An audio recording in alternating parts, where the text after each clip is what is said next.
मनरे गोटे चिंता आसे आमे ए पारी रे अच्छु आ दिने से पारी को चली जिबा। तेबे आज प्रभात रे गोटे सुंदर शीर्षक मु आपनको सम्मुख रखिबा को चाहिबी, जहा होची देखा हेबो आरो पारी रे, देखा हेबो आरो पारी रे। ए शीर्षक ए शब्द सुनिला बेले आपनको मते केमिति लागुची? दिनकर कथा, गोटे मंडली रे एक उद्दीपना सभा चली थाए। आ वाक्य प्रचार करिया पाई दूर जड़े प्रभुंकर दास, वयस्क जड़े प्रभुंकर सेवक निमंत्रित होई थांती।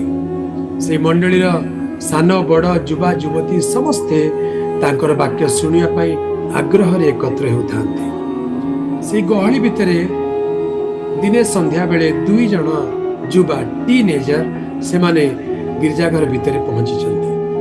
प्रचारकों प्रचार सुनिबा पाई लोक मानकर भीड़ देखी तांको मनरे कौतूहल हैला। से माने कहले एमिति कोन प्रचार करा जाउची जे समस्ते तांकर प्रचार सुनिबा को जाउचंती। एमाने दुई बंधु सांग होई गिरजाघर भीतर को चली गले आ पछ बेंच रे बसचंती। प्रचारक महाशय ठिया हेले प्रचार करिबा पाई आ प्रचार करू करू ईश्वरंकर प्रेम, प्रभु जीशु ख्रीष्टंकर बलिदान, अनंत मुक्ति एवं परित्राणर कार्य विषय प्रचार करने को लगिले। प्रचार सुनिला बेले ए दुई युवक से माने सब किछि बुझी पारु नथिले। से माने परस्पर मुह चाहुथिले और से माने मुरुकी मुरुकी हसुथिले, कारण से माने सब विषय बुझी पारु नथिले। तेबे ए वृद्ध प्रचारक से दर्शक मानकु, श्रोता मानकु चाहिला बेले हठात तांकर आखि ए दुई युवांक ऊपर पड़िला और से बुझिले ए दुई युवा वे तो मो प्रचार बुझी पारु नाहंती। से को स्थिर दृष्टि चाहिए और कहले प्रचार समाप्त करने पूर्व गोटे घटना विषय मुझे आपको कहवाक चाहिए, आपण माने समस्ते ध्यान रे सुनिबे। ए कथा सुनी दुई युवक प्रस्तुत हो गले, कहले एमिति कौन घटना कहबे। और प्रचारक महाशय घटना विषय वर्णना करने को लगिले। से कहले समुद्र कूलर गोटे ग्राम रे जड़े माछुआ लोक फिशरमैन से रहुथिले। तांकर गोटे बोली पुओ अलियाल रे से ताको लालन पालन करथिले। से पुओटी धीरे धीरे बड़ हैला, 13-14 वर्ष बयस हैला, नव यौवन रे पदार्पण करिछि। आउ संसार रो सब विषय से देखिबाकू जानिबाकू से चाहुछि। तेबे ए फिशरमैन बापा निज पुओ को बहुत प्रेम करुथिले। से पुओर आवश्यकता पूर्ण करिया पाई समुद्र भीतर को निजर छोट डंगाटी नहीं माछ धरिबा को जाती। आउ माछ व्यवसाय करी जहाँ पैसा पाती पुओर पाठ पढ़ारे लगाई दियंती। दिने पुओर स्कूल छुट्टी हो जाइछि, आउ खरा दिन छुट्टी हो गला। पुओ बापा पाखक आसी कहला, बापा मोर जड़े घनिष्ठ बंधु अछंती, आउ से कहउचंती जे आमे दुई जण तुम सहित समुद्र भीतर को माछ धरिबा को जीवो। बापा प्रथमे राजी हेले नहीं, कहले तुमे माने पहरा जानी ना, तुमे माने मो सहित नौकारे गले काले किछि अघटन घटी जीवो। किंतु पुओर जिद आगरे बापा हार मानिले, कहले ठीक अछि, आसंता काली सकाळे तुमे दुई बंधु मो सहित नौकारे माछ धरिबा को जीवो। तापर दिन सकाळ हेला, बापा आउ ताको पुओ एवं पुओंकर घनिष्ठ बंधु तीन जण नौका चढ़ी समुद्र भीतर को जीवा को लागिले। समुद्र भीतर को गले आ माछ धरिबा को लागिले। ए दुई युवक बहुत उत्साहित थांती बापांकर माछ धरिबार कौशल देखि। किंतु अचानक पाग बदलिबा को लागिला, मेघ घोटी आसिला, पवन जोर रे बहिबा को लागिला।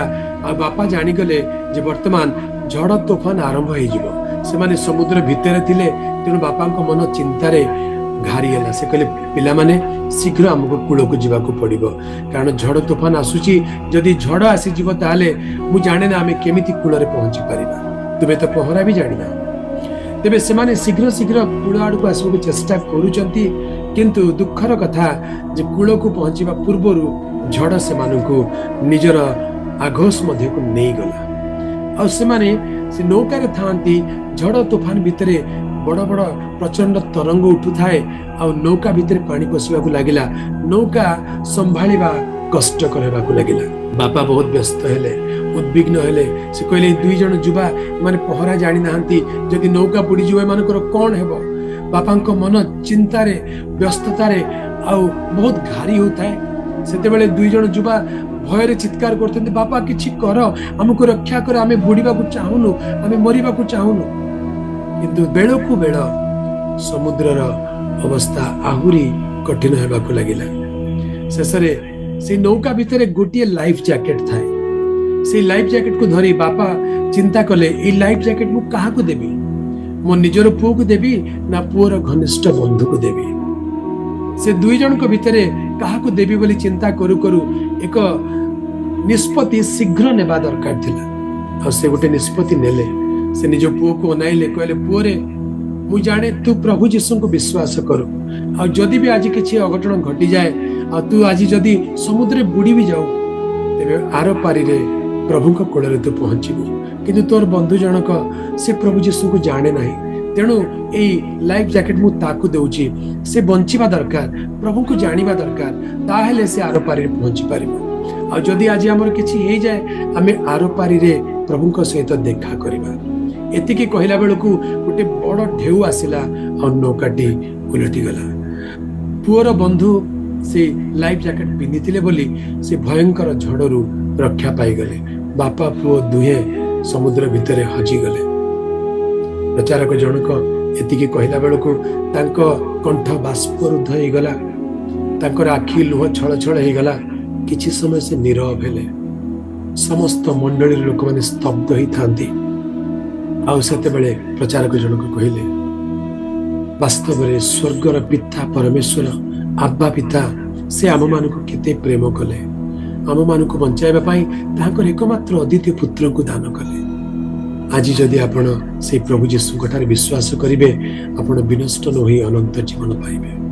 प्रचारकंकर प्रचार सुनी से दिन अनेक लोक निज हृदय को प्रभु को निकट समर्पण कले प्रार्थना सरिला आउ उपासना परे समस्त गिरजाघर बाहर को आसिले ए दुई युवक मध्य ए कहानी भितर एते मजी जाइतिले जे से माने परस्पर मुह चाहिले से मानको आखिरे मध्य लुह आसी जाइतिला से माने बाहर को आसी प्रचारकों को भेटिले आउ प्रचारकों को हाथ मिसे कहले महाशय आपण जो घटना कथा कहले ता गोटे कहानी ना बहुत सुंदर कहानी थिला सेमिति तो केबे भी घटी नथिबो एमिति तो संसार रे कोनोसी बापा नाहंती जे निज पुओ को समुद्र मुह को ठेली देव आउ पुअर बंधु को लाइफ जैकेट देकी रक्षा करिबो एटा कहीं विश्वास हो नहीं एटा निश्चित भाव आपण गोटे काल्पनिक कहानी कहउछंती सेते बेले से वृद्ध प्रचारक जनक मुरुकी हसिले आ कहिले ए कहानी नुहे ए घटना जहा मो सहित घटितिला ए कथा मु तुम मान को जणेबा पे आज जाय बंची छी सेई दिन से युवा लोकर बंधु जे लाइफ जैकेट पिंधितिला से अन्य केही नहंती से जनक मु मते बंचाइबा पाई मोर बंधु समुद्र रे बुड़ी की मरि गले मते बंचाइबा पाई मोर बंधुकर पिता ताकर एकमात्र लाइफ जैकेट मते देई देले आ जेते बेले मु प्रभु यीशु को विषय सुनिली मु संपूर्ण विश्वास करे मते बंचाइबा पाई पिता ईश्वर ताकर एकमात्र पुत्र को दान करि अछंती ए दुई युवा नीरवरे मुंड तळक कले आ मुंड हलाइबा लगे प्रिय दर्शक बंधु देखा हेबा आर पारी रे ए जीवन ए संसार जीवन ए पारी रे दिने सरी जीव आमे आर पारी को जीवा पाई प्रस्तुत होउछु तेबे आर पारी को जीवा पाई केवल गोटी मात्र पथ से होचंती प्रभु यीशु ख्रीष्ट से कहले मु पथ सत्य और जीवन मो दे न गले केही पिता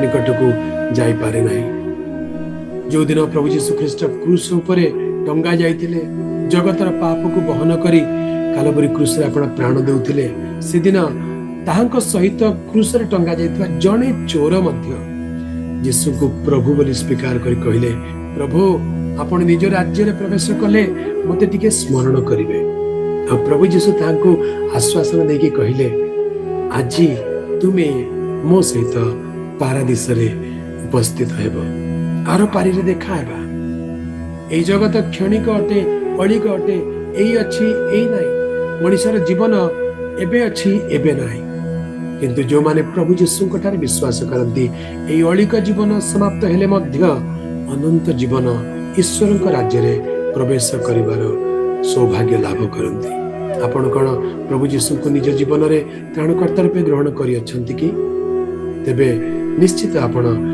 ईश्वरंकर अनुग्रह रे विश्वास करी आर पारी रे पहुंचीबे ए निश्चितता आपण पाइछंती। जदि आपण यीशु को ग्रहण करि नांती आज सुजोग अछि तांको प्रभु रूप रे स्वीकार करी हृदय रे तांको ग्रहण करंतु। आसंत गोटे मुहूर्त प्रार्थना करिबा। प्रेममय स्वर्गस्थ पिता तुम पवित्र नामर गौरव हो। तुम्हें आम को केते प्रेम कल जे आपणार एकमात्र अद्वितीय पुत्र को आम मान निमंते दान कल। प्रभु यीशु तुम्हें आम मान को रक्षा करने आपणार जीवन को क्रूस पर बलिदान करदेल। तुमर मृत्यु द्वारा आम अनंत जीवन पाइछु और तुम्हें मृत्यु को जय कर पुनरुत्थित होइछ। धन्यवाद पिता। आज प्रभात रे आम प्रत्येक दर्शक बंधु को आशीर्वाद कर। आमे समस्ते जेपरी ए संसार बारिधि पार करी आर पारी रे तुम सहित अनंत जीवन रे प्रभु रही पारिबो एथिबा हम प्रत्येक को तुम्हें दया कर। प्रत्येक दर्शक बंधु को अनुग्रह कर। प्रत्येकंकर सहवर्ती हो। प्रार्थना सुनिल धन्यवाद दे त्राणकर्ता प्रभु यीशुकर पवित्र नाम रे मांगिलु। आमेन आमेन। प्रिय दर्शक बंधु आशा करे आज प्रभातर सेवा कार्य द्वारा आपण आशीर्वाद पाई अछंती। प्रभु आपणकर सहवर्ती हुंतु। जदि आपण प्रथम थर पई चैनल को आछंती तेबे ए चैनल को सब्सक्राइब करबा को भूलिबे नाही। कार्यक्रम केमिति लागिला कमेंट बॉक्स रे हमन को लिखि जणाइबे। तेबे आज तो समय हे गेलानी कार्यक्रम को एट रखिबा। मु आचार्य किशोर चंद्र डिगाल आपण मान ठर वर्तमान विराम नेउची। समस्त को नमस्कार। Praise the Lord and God bless you.